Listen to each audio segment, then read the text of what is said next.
ખેડબ્રહ્મા શહેરમાં બીજેડ ગ્રુપની ઓફિસ અને ઇલેક્ટ્રોનિકની દુકાનમાં 2 દિવસથી તાળા।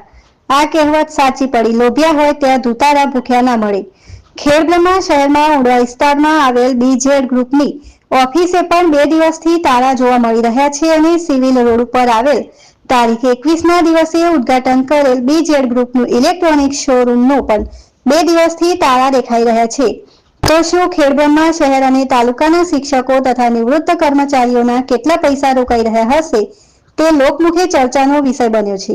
ત્યારે ખેડબ્રહ્મા શહેર અને તાલુકાના શિક્ષકો તથા નિવૃત્ત કર્મચારીઓ તથા અન્ય લોકો પણ આ લોભામણી લાલચમાં આવીને લોકોના પૈસા ડૂબેલા એવું દેખાઈ રહ્યું છે। તો શું આ રેલો ખેડબ્રહ્મા સુધી આવશે ખરો કે શું અહીંયા તપાસ થાય તો મોટા એજન્ટો ભૂગર્ભમાં જતા રહે એવું લાગી રહ્યું છે। લોભામણી લાલચમાં આવીને લોકોએ આંધળો વિશ્વાસ મૂકીને મસીહા માન્યો તેની જ મુશ્કેલીનો પહાડ સર્જાયો।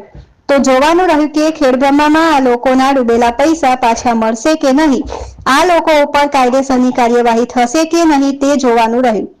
રિપોર્ટર ચંદ્રશેખર ભાવસાર, ખેડબ્રહ્મા।